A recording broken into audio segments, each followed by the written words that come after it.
ಈ ವೃದ್ಧ ದಂಪತಿಗಳನ್ನ ಒಮ್ಮೆ ನೋಡಿ. ಜೀವನಕ್ಕೆ ಆಧಾರವಾಗಿದ್ದ ಕುರಿಗಳ ಸಾವನ್ನ ಕಂಡು ಅಸಹಾಯಕರಂತೆ ಇವರು ಇಲ್ಲಿ ಹೀಗೆ ನಿಂತಿರೋದು ಚಿಕ್ಕಬಳ್ಳಾಪುರ ತಾಲೂಕಿನ ದಿನ್ನೂರು ಗ್ರಾಮದಲ್ಲಿ. ಹೌದು, ದಿನ್ನೂರು ಗ್ರಾಮದ ಮುನಿಕೃಷ್ಣಪ್ಪ ಮುದ್ದಮ್ಮ ವೃದ್ಧ ದಂಪತಿಗಳು ಜೀವನೋಪಾಯಕ್ಕಾಗಿ ಕುರಿ ಸಾಕಾಣಿಕೆ ಮಾಡಿಕೊಂಡಿದ್ದಾರೆ. ಸಾಲ ಸೋಲ ಮಾಡಿ ಖರೀದಿಸಿದ ಒಂದು ಕುರಿಯಿಂದ 34 ಕುರಿಗಳನ್ನಾಗಿಸಿಕೊಂಡಿದ್ದಾರೆ. ಪ್ರತಿನಿತ್ಯ ವೃದ್ಧ ದಂಪತಿಗಳು ಕುರಿ ಮೇಯಿಸ್ಕೊಂಡು ಕೈಲಾದ ಕೆಲಸ ಮಾಡಿಕೊಂಡಿದ್ರು. ಕುರಿಗಳ ಸಾಕಾಟ ಮಾಡಿ ವರ್ಷಕ್ಕೊಮ್ಮೆ ಒಂದೊಂದೇ ಮಾರಾಟ ಮಾಡಿ ಬಂದ ಹಣದಿಂದ ಜೀವನ ಸಾಗಿಸ್ತಾ ಇದ್ರು. ಆದರೆ 2 ದಿನಗಳ ಹಿಂದೆಯಷ್ಟೇ ಒಂದು ಕುರಿಯ ಬಾಯಲ್ಲಿ ಗಾಯ ಕಾಣಿಸ್ಕೊಂಡಿದೆ. ಇದರಿಂದ ವೃದ್ಧ ಮುನಿಕೃಷ್ಣಪ್ಪ ಚಿಕ್ಕಬಳ್ಳಾಪುರ ನಗರದ APMC ಮಾರುಕಟ್ಟೆ ಬಳಿ ಇರುವ ಸಿಪ್ಲಾನ್ ವೆಟ್ ಫಾರ್ಮಾ ಪಶು ಔಷಧಿಗಳ ಕೇಂದ್ರದ ಮಾಲೀಕ ರಮೇಶ್ ಎಂಬುವರ ಬಳಿ ಕುರಿಗೆ ಔಷಧ ಪಡ್ಕೊಂಡು ಬಂದಿದ್ದಾರೆ.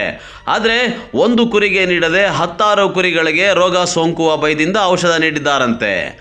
ಆದರೆ ಔಷಧ ನೀಡಿದ 2 ದಿನಗಳಲ್ಲಿ 4 ಕುರಿಗಳು ಹೊಟ್ಟೆ ಊತ ಬಂದು ಬಾಯಿಯಲ್ಲಿ ಜೊಲ್ಲು ಸುರಿಸಿಕೊಂಡು ಸಾವನ್ನಪ್ಪಿದ್ದು, ಔಷಧ ನೀಡಿದ ಇನ್ನುಳಿದ 5-6 ಕುರಿಗಳು ತೂಗಡಿಸ್ತಾ ಇದ್ದುದನ್ನು ಕಂಡ ವೃದ್ಧ ದಂಪತಿ ಕುರಿಗಳು ಕಣ್ಣು ಮುಂದೆ ಸಾವನ್ನಪ್ಪುತ್ತಾ ಇರೋದು ಕಂಡು ಕಣ್ಣೀರಿಟ್ಟಿದ್ದಾರೆ.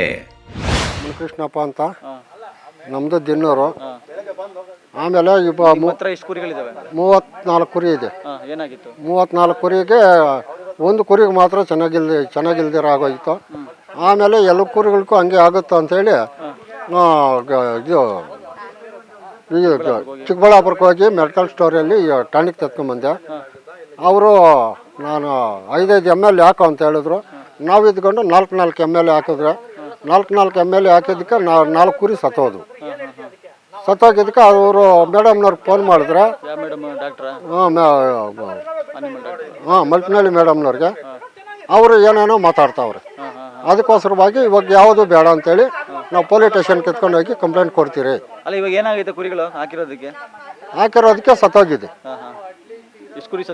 4 ಕುರಿ ಸತ್ತೋಗಿದೆ. ಇನ್ನೂ ಒಂದು 5 ಕುರಿ ತೂಗಿಸ್ತಾವೆ.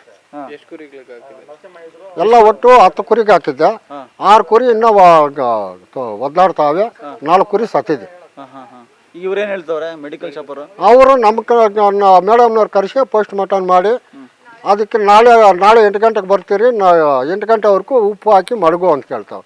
ನಾವು 8 ಗಂಟೆವರೆಗೂ ಮಡಗಕ್ಕಾಗಲ್ಲ ಅಂತ ಹೇಳಿ ನಾವು ಕೇಳ್ತಾ ಇದ್ದೀರಿ. ಎಷ್ಟು ದುಡ್ಡು ಬೆಳೆ ಬಾಳುತ್ತಿದ್ದಲ್ಲ? ಅದು ಒಂದು ಕುರಿ ಬಂದು 10,000 ಆಗುತ್ತೆ. 10 ಕುರಿ ಆಗೋದು 10 ಕುರಿಗೆ 1 ಲಕ್ಷ ಮೇಲೆ ಆಗುತ್ತೆ. ಅಲ್ಲ, ಇವಾಗ ಕಳಪೆದು ಕೊಟ್ಟವ್ರ ಔಷಧಿ ಏನಾಗಿದೆ ಅಂತ? ಯಾವ್ದು ಕೊಟ್ಟವ್ರೆ? ಚೆನ್ನಾಗಿರೋದು ಕೊಟ್ಟವ್ರೆ, ಚೆನ್ನಾಗಿ ಕೊಟ್ಟಿಲ್ಲ ಅಂತ? ಇದು ಯಾವ್ದಾದ್ರೂ ನಮ್ಗೆ ಗೊತ್ತಿಲ್ಲ ಸರ್. ನೋಡು, ಇದು ಕೊಟ್ಟಿದ್ದಕ್ಕೆ ನಾವು ಹಾಕಿದ್ರೆ ಅವರು 5 ml ಹಾಕು ಅಂತ ಹೇಳಿದ್ರು. ನಾವು 4 ml ಹಾಕಿದ್ರಿ. ಏನು ಡಾಕ್ಟರ್ ಹೇಳಿದ್ರೆ ಕೊಡು ಅಂತ? ಅವ್ರು ಮೆಡಿಕಲ್ ಶಾಪ್ ಅವರು.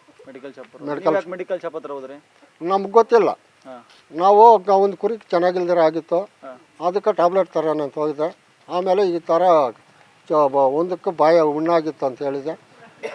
ಆ ಥರ ಅದಕ್ಕೆ ಬಾಯಿ ಹುಣ್ಣಾಗಿರೋದಕ್ಕೆ ಟ್ಯಾಬ್ಲೆಟ್ ಕೊಟ್ಟ. ಆಮೇಲೆ ಸರಿಯಾಗಿ ಮೇವು ತಿಂತಾಯಿಲ್ಲ ಅಂತ ಹೇಳಿದ್ರೆ, ಇದು ತಗೊಂಡೋಗಿ ಹಾಕಪ್ಪ 5 ml ಹಾಕು ಅಂತ ಹೇಳಿದ್ರು. ನಾವು 4 ml ಹಾಕಿದೆ. 4 ml ಆಗಿದ್ದಕ್ಕೆ ಒಂದು 10 ಕುರಿಕ ಚೆನ್ನಾಗಿಲ್ದ. 10 ಕುರಿ ಟೆಸ್ಟ್ ಮಾಡೋಣ ಅಂತೇಳಿ 10 ಕುರಿಗೆ ಹಾಕಿದೆ. 10 ಕುರಿಗೆ ಹಾಕಿದ ಮೇಲೆ ಇನ್ನೂ 6 ಕುರಿ ಒದ್ದಾಡ್ತಾವೆ. 4 ಕುರಿ ಸತ್ತೋಗಿದೆ. ಮೆಡಿಕಲ್ ಶಾಪ್ ಹತ್ರ ಹೋದಾಗ ಅವ್ರೇನು ಮೇಡಮ್ ಅವ್ರಿಗೆ ಫೋನ್ ಮಾಡಿ ಕೇಳಿದ್ರೆ ಈ ಥರ ಏನೇನು ಕೊಡು? ಇಲ್ಲ, ನಾವೇನು ಕೇಳಿಲ್ಲ. ಅವ್ರೇನೋ ಫೋನ್ ಮಾಡಿದ್ರ? ಇಲ್ಲ, ಅವ್ರೇನು ಕೇಳಿಲ್ಲ, ಹಂಗೆ ಕೊಟ್ಟರು. ಅಂದ ಹಾಗೆ ದಿನ್ನೂರು ಗ್ರಾಮದ ವೃದ್ಧ ದಂಪತಿ ಮುನಿಕೃಷ್ಣಪ್ಪ ಮುದ್ದಮ್ಮ ಅವರು ಕುರಿಗೆ ರೋಗ ತಟ್ಟಿರೋ ವಿಚಾರ ಪಶು ವೈದ್ಯರಿಗೆ ತಿಳಿಸಬೇಕು ಅನ್ನುವಂಥ ಅರಿವು ಇಲ್ಲದೆ ಚಿಕ್ಕಬಳ್ಳಾಪುರದ ಸಿಪ್ಲಾನ್ ವೆಟ್ ಫಾರ್ಮಾ ಪಶು ಔಷಧಿಗಳ ಕೇಂದ್ರಕ್ಕೆ ಭೇಟಿ ನೀಡಿದ್ದಾರೆ. ಆದರೆ ಮೆಡಿಕಲ್ ಶಾಪ್ ಮಾಲೀಕ ರಮೇಶ್ ಮಾತ್ರ ಪಶು ವೈದ್ಯರಿಂದ ಯಾವುದೇ ಚೀಟಿ ನೋಡಿ ಔಷಧಿಗಳನ್ನು ಕೊಡದೆ ತನ್ನ ಜ್ಞಾನಾರ್ಜನೆ ಮೇಲೆ ವೃದ್ಧರಿಗೆ ಔಷಧಿಗಳನ್ನು ನೀಡಿದ್ದಾರೆ. ಇದರಿಂದ ಔಷಧ ಅಂಗಡಿ ಮಾಲೀಕ ಕೊಟ್ಟ ಔಷಧಿಗಳನ್ನು ಹೇಳಿದ ರೀತಿ ವೃದ್ಧರು ಕುರಿಗಳಿಗೆ ಹಾಕಿದ್ದೇವೆ ಎಂದು ವೃದ್ಧ ಮುನಿಕೃಷ್ಣಪ್ಪ ಹೇಳ್ತಾರೆ. ಆದರೆ ಕುರಿಗಳು ಮಾತ್ರ ಇದ್ದಕ್ಕಿದ್ದಂತೆ ಸಾವನ್ನಪ್ಪಿದ್ದು, ಇದಕ್ಕೂ ನನಗೂ ಸಂಬಂಧವೇ ಇಲ್ಲ ಅಂತ ಮೆಡಿಕಲ್ ಶಾಪ್ ಮಾಲೀಕ ರಮೇಶ್ ಅವರು ಪಶು ವೈದ್ಯೆ ಮೇಘಾ ಅವರು ಫೋನ್ನಲ್ಲಿ ಹೇಳಿದ ಔಷಧಗಳನ್ನು ನೀಡಿದ್ದೇನೆ ಅಂತ ಹೇಳಿ ಜಾರ್ಕೊಳ್ಳೋಕೆ ಯತ್ನಿಸಿದ್ದಾರೆ ಅನ್ನುವಂಥ ಆರೋಪ ಕೇಳಿಬಂದಿದೆ. ರಮೇಶ್ ನಮ್ಮ ಹೆಸರು. ಮೆಡಿಕಲ್ ಶಾಪ್ ನಂದು ಸಿಪ್ಲಾನ್ ವೆಟ್ ಫಾರ್ಮಾ ಅಂತ.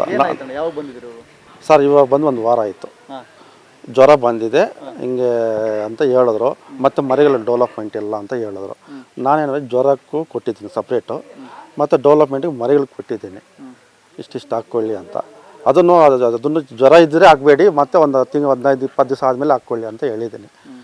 ಅವ್ರೇನು ಮಾಡಿದ್ರೆ ಇವಾಗ ಜ್ವರದ್ದು ಕ್ಲಿಯರ್ ಆಗಿದೆ, ಇನ್ನೊಂದು ಸ್ವಲ್ಪ ದಿವಸ ಇರಬೇಕಾಗಿತ್ತು, ಇನ್ನು ಜ್ವರ ಇದ್ದಂಗೆ ಅದು ಆಗಿಬಿಟ್ಟಿದ್ದಾರೆ. ಯಾಕಾಗಿದೆ ಏನು ಸರ್? ಹಿಂಗೆ ಈ ಥರ ಯಾವತ್ತಾಗಿದೆ ಅಂತ ಅದೇ ಮೇಡಮ್ ಅವರು ಹೇಳ್ತಾ ಇದ್ದಾರೆ, ಇವಾಗ ಎಲ್ಲ ಕಡೆನೂ ಇದು ಬ್ಲೂಟನ್ ಐತೆ, ಬಾಯಿ ಹುಣ್ಣಾಗೋದು ಮತ್ತು ಹೊಟ್ಟೆ ಇದು ಬಾಯಿದು ದಮ್ ರೋಗ ಅಂತ ಬರ್ತಾ ಇದೆ. ಫೋಟೋ ತೋರಿಸ್ತೀನಿ. ಇರಲಿ ಆಯಿತು. ಈಗ ನೀವು ಮೇಡಮ್ ಅವ್ರ ಹತ್ರ ಪ್ರಿಕಾಷನ್ಸ್ ಲೆಟರ್ ಬರ್ಕೊಟ್ಟಿದ್ರೆ ಅಥವಾ ಹಂಗೆ ವೈಯಕ್ತಿಕವಾಗಿ ಹಂಗೆ ಕೊಟ್ಟರೆ ನೀವು?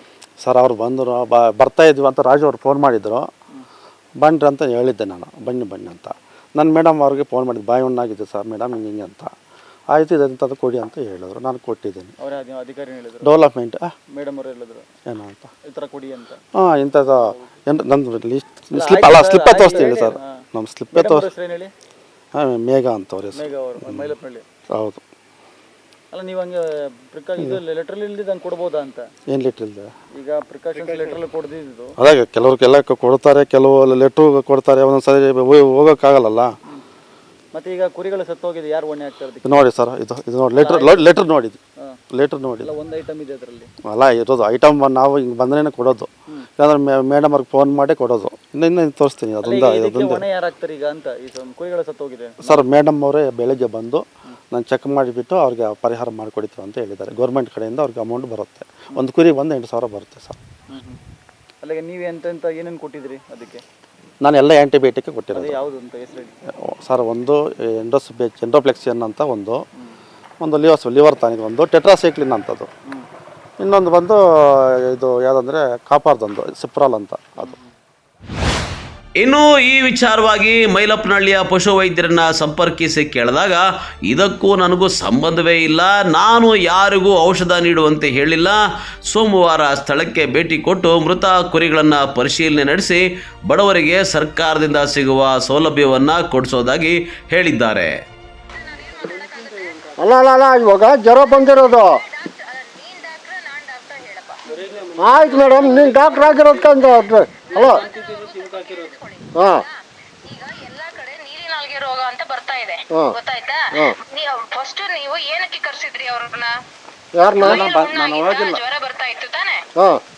ಬಾಯಲ್ಲಿ ಹುಣ್ಣಾಗಿತ್ತು, ಜ್ವರ ಬರ್ತಾ ಇತ್ತು, ಮತ್ತೆ ಮುಖ ಎಲ್ಲ ಊತ ಬಂದಿತ್ತು ಅಂತಂದ್ರೆ ಅದು ನೀಲಿ ನಾಲ್ಗೆ ರೋಗ ಬಂದಿರ್ತದೆ. ಅದಕ್ಕೆ ನೀಲಿ ನಾಲ್ಗೆ ರೋಗ ಬಂದ್ರೆ ಅದಕ್ಕೆ ಇಂಜೆಕ್ಷನ್ಸ್ ಹಾಕ್ಬೇಕು. ಈ ತರ ಯಾವ ಟಾನಿಕ್ಸ್ ಇದು ಏನು ಕೆಲಸ ಮಾಡಲ್ಲ, ಹಾಕಿದ್ರು ಕೂಡ ವೇಸ್ಟ್ ಆಗುತ್ತೆ, ಮತ್ತೆ ಇಮಿಡಿಯೇಟ್ ಆಗಿ ಡೆತ್ ಆಗುತ್ತೆ.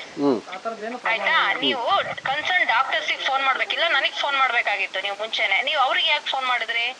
ಮೇಡಮ್ ಇವಾಗ ಬಾಯಿ ಹುಣ್ಣಾಗಿರೋದು ಅದು ಬೇರೆ ಆಯ್ತಾ ಮೇಡಮ್? ಅದೇನಾಗಿಲ್ಲ, ಚೆನ್ನಾಗೈತದು. ಜ್ವರ ಆಗಿರೋದು ಪೆನ್ಸಿಲಿನ್ ಇಂಜೆಕ್ಷನ್ಸ್ ಹಾಕ್ಬೇಕು, 3 ದಿನ ಪೆನ್ಸಿಲಿನ್ ಇಂಜೆಕ್ಷನ್ ಹಾಕ್ಬೇಕು. ಆಮೇಲೆ ಅದು ಏನಾಗುತ್ತೆ ಅಂದ್ರೆ ಇಮಿಡಿಯೇಟ್ ಆಗಿ ಸತ್ತೋಗ್ತವೆ. ಜಾಸ್ತಿ ಆದ್ರೆ ಜ್ವರ ಬಂದ್ಬಿಟ್ಟು ಸತ್ತೋಗ್ತವೆ. ಅದು 1 ದಿನ 2 ದಿನ ಉಳಿತದ ಅಷ್ಟೇ, ಆಮೇಲೆ ಸತ್ತೋಗ್ಬಿಡ್ತದ, ಅದು ಇರೋದಿಲ್ಲ. ಅದು ನೀಲಿ ನಾಲ್ಗೆ ರೋಗ ಅಂತ ಎಲ್ಲಾ ಕಡೆ ಹರಡ್ತಾ ಇದೆ ಇವಾಗ. ಆಯ್ತಾ? ಮೊನ್ನೆ ಬೇರೆ ಸೈಕ್ಲೋನ್ ಎಫೆಕ್ಟ್ ಆಗಿ ಫುಲ್ ಇದಾಗಿದೆ. ಮೊನ್ನೆ ಒಂದೇ ದಿನ 5 ಕುರಿ ಸತ್ತಿದೆ, ಬಂದಿದೆ ನನಗೆ ಹಾಸ್ಪಿಟ್ಲಿಗೆ ಪೋಸ್ಟ್ ಮಾರ್ಟಮಿಗೆ ತಗೊಂಬಂದಿದ್ದಾರೆ. ಎಲ್ಲ ಅದೇ ಸಿಂಪ್ಟಮ್ಸೇ. ಈಗ ನಮ್ ಗ್ರೂಪ್ ಅಲ್ಲೂ ಹಾಕ್ತಾ ಇದಾರೆ, ಪೇಪರ್ ಅಲ್ಲೂ ಬರ್ತಾ ಇದೆ, ನೀಲಿ ನಾಲ್ಗೆ ರೋಗ ಜಾಸ್ತಿ ಕಾಣಿಸ್ಕೊಂತಿದೆ ಕುರಿಗಳಲ್ಲಿ ಅಂತ. ಅದು ಆಗಿರೋದು. ಆಯ್ತಾ? ಮೆಡಿಸಿನ್ ಇಂದ ಏನೂ ಪ್ರಾಬ್ಲಮ್ ಇಲ್ಲ.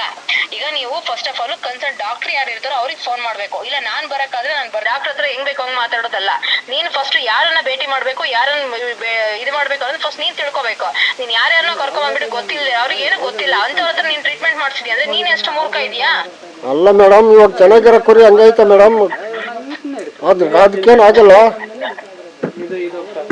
ನೋಡಪ್ಪ. ನಾನು ಅದಕ್ಕೆ ಆಗಿದೆಯೋ ಬಿಟ್ಟಿದೆ ನನಗೆ ಗೊತ್ತಿಲ್ಲ. ಅವ್ರು ಡಾಕ್ಟರ್, ಅವರು ನೀನ್ ತೋರ್ಸೋದಕ್ಕೆ ಅವ್ರ ಹತ್ರ ನೀನ್ ತೋರ್ಸೋದಕ್ ಡಾಕ್ಟರ್? ಅವ್ರ ಡಾಕ್ಟರ್ ಅಲ್ಲ ತಾನೆ. ಅಯ್ಯಪ್ಪ ಬರೀ ಮೆಡಿಸಿನ್ ಅಷ್ಟೇನೆ ಮಾರ್ತಾ ಇದಾರೆ, ಮೆಡಿಕಲ್ ಶಾಪ್ ಅಲ್ಲಿ ಮಾರ್ತಾ ಇದಾರೆ ಅವ್ರು. ಹೌದಾ? ಡಾಕ್ಟರ್ ಅಲ್ಲ ಅಂದ್ಮೇಲೆ ನೀನ್ ಅವ್ರ ಹತ್ರ ಕುರಿ ಏನಕ್ಕೆ ತೋರಿಸ್ತೀಯಾ? ನಾವಿದೀವಿ ತಾನೆ, ಡಾಕ್ಟರ್ ನಾವಿದೀವಲ್ವಾ? ಮತ್ತೆ ಅವ್ರಿಗೆ ಏನು ಗೊತ್ತಿಲ್ಲ ಇದ್ದಾಗ ಅವ್ರು ಏನು ಅಂತ ಕೊಡ್ತಾರೆ ಮೆಡಿಸಿನ್ ನಿನಗೆ? ನೀನ್ ಏನ್ ಅವ್ರ ಹತ್ರ ತೋರ್ಸ್ಬೇಕಾಗಿತ್ತು. ಡಾಕ್ಟರ್ ನಾನು ಇದೀನಲ್ವಾ, ನನಗೆ ಫೋನ್ ಮಾಡ್ಬೇಕಾಗಿತ್ತು. ಇಲ್ಲ ನಾನು ಸಿಗ್ಲಿಲ್ಲ ಅಂದ್ರೆ ನಾನು ಬೇರೆ ಯಾರೋ ಡಾಕ್ಟರ್ ಅಲ್ಲಿ ಕಳ್ಸ್ಕೊಡ್ತಾ ಇದ್ದೆ ಅಟೆಂಡ್ ಮಾಡ್ಲಿಕ್ಕೆ. ನೀನ್ ಯಾರನ್ನ ಒಬ್ಬ 3rd ಪರ್ಸನ್ ಗೊತ್ತಿಲ್ಲದೆ ಇರೋರ್ನೆಲ್ಲ ಕರ್ಕೊಂಡ್ಬಂದು ನೀನು ಮೆಡಿಸಿನ್ ಮಾಡಿಸ್ಬಿಟ್ಟು ಇವಾಗ ಅವ್ರ ಮೇಲೆ ಗಲಾಟೆ ಮಾಡೋದು, ನಮ್ಮ ಮೇಲೆ ಗಲಾಟೆ ಮಾಡೋದು ಮಾಡಿದ್ರೆ ಇದಕ್ಕೆ ಅರ್ಥ ಇದೆಯಾ?